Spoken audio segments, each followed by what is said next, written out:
What do you got? I had sniper range and turbo battery, but we're going to trade out turbo battery for laser. Laser! That doesn't look like a laser. Well, it's all the same beam, but it changes the color, and as it gets bigger, your attack's getting better. Do you ever get the charge shot? Sadly, no. Well, unless there's some Mega Man Legend secret I don't know about, which is slim chances, but possible. Yeah. I don't know, man. Well, I was young, so I don't think I ever had that frame of mind to absolutely 100% make sure I explored every single room and hole in the wall and talked to every citizen. You're actually usually better at that when you're a kid, because you only have a couple of games and you have all the time in the world. True. Very true. But, so I did some looking into the whole Mega Man thing, because you told me that...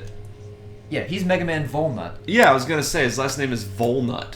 Which is weird because he was found by Barrel Casket. That actually makes no sense. They didn't name... Fuck. Is Roll's name Roll Casket? Technically, yes. I think it is. Well, the grandpa's name is Barrel Casket. Her parents are... She patented this automatic pallbearer. What? The Roll Casket. Oh my. Necrophilia.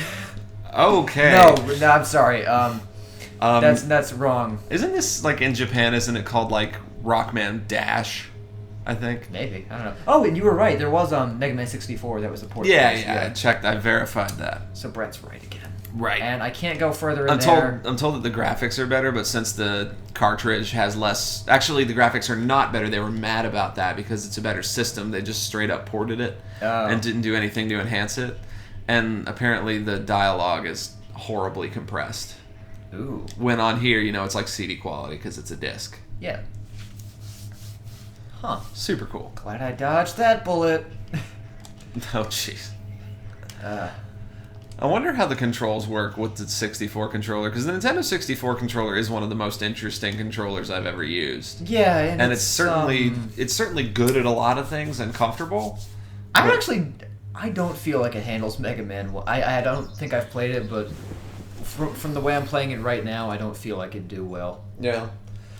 Do you remember? I can't. She won't walkie-talkie to this area. I don't know if you'll remember, but I remember the first time I saw pictures of the Wii remote and nunchuck.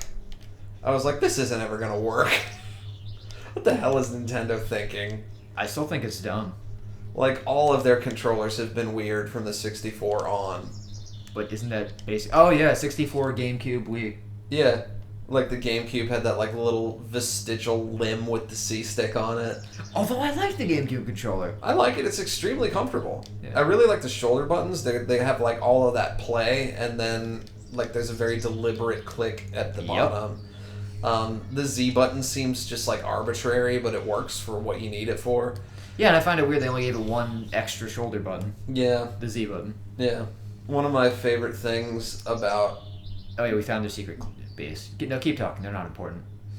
No, we don't want to be a member of your gang. Gangs are bad.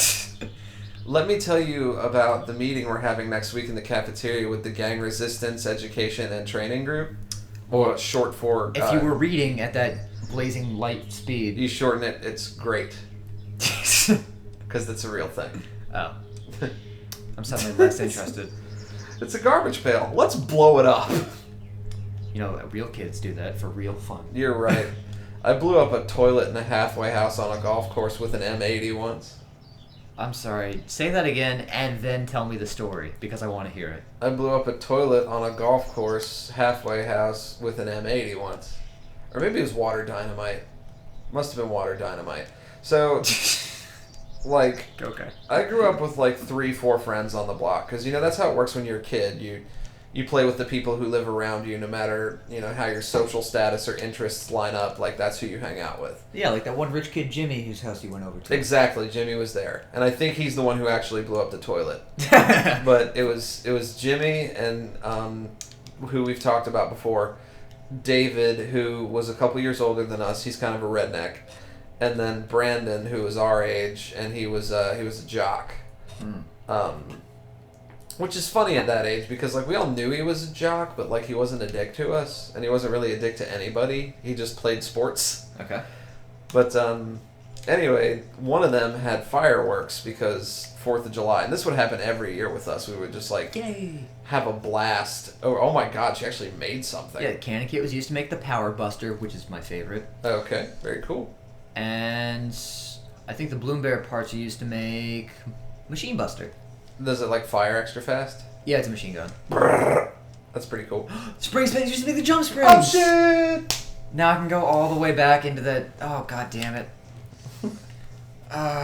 So anyway, the weeks after the 4th of July, we would just go to town blowing shit up with all the leftover fireworks. And we had water dynamite, and there's like a water hazard behind Jimmy's house on the golf course, and we would throw the water dynamite and it would blow up under the water. It looked really cool. Yep. And so he had the ingenious idea of dropping it in the upper deck of like the toilet tank in the halfway house, and we didn't know what was going to happen, but it blew up the porcelain and it just started leaking, and we all ran. You did? Yeah. Well, that's what you do when you're a kid and you break somebody else's something. Well, I mean, no, I know you ran. I was going to say, well, what did he think it was going to do? I don't know. I guess we thought the toilet could take it. But water dynamite? Yeah. It's just like a bottle rocket, but you're supposed to drop it in water. It doesn't go... Okay. It just goes... Okay. Took the data and save. But my favorite story about that is, like, you know the big fireworks that, like, shoot up in the air and then explode into, like, a big orb of, like, little things of light? Like your quintessential firework. Yeah. Jimmy's parents were rich, so they bought some of those one year. Yep. And like what it is it's like a big bomb-shaped thing, like a sphere with a giant fuse coming out of it, and you drop it down in a tube. Ooh. And so you light the fuse, and then it travels down the tube and ignites the firework, and it explodes, and that causes it to shoot up and out of the tube, and then it explodes in midair into the lights that you're accustomed to. Yeah. We set one off on the ground. Oh my god, Brett. On the golf course. It was the coolest thing ever. It was like a frigging Rambo movie. And like I remember, like we had David do it because nobody else would do it. That's my power buster, shit. by the way. Oh my god. Yep, that's going to be hanging around now. That's And you'll ridiculous. be even more confused as to how I grab ledges. Exactly. I was just going to say, like, he still has his Mega Buster too? Is that your special weapon, so Yes. it's metered? Yeah. Oh, wow. Like my internet connection. How about that? Well, anyway. Okay. Whoa, that thing is fucking... Whoa, you can jump like Kobe Bryant now. Oh, I'll show you some Kobe Bryant shit when we get back. Whoa! Your vertical leap is astounding. Yep. But anyway, we burnt the fuse out, and so it was just like this bomb-shaped thing with a hole in it. We don't want to waste it, because they cost like $50 each. And David was like, I have an idea. Oh my god. Let's shove a bottle rocket in it. So he did, and like we were all hiding behind the trees, like up this hill, a good, 30 yards away. Yep. And David was like down in the middle of the fairway, and he set off this giant firework, and he was like maybe 3 feet away from him. It was amazing. Like, you had to be there, but it's one of the greatest memories of my childhood. And the funny thing is, he hadn't learned anything, because we were in the backyard at Steven's place, who eventually moved away, but he and David were best friends. They were both the same age, a couple years older than us. Yeah. And David was a bit redneck. Steven was really smart, and he played with Legos, and he played JRPGs all the time. Before I knew what they were.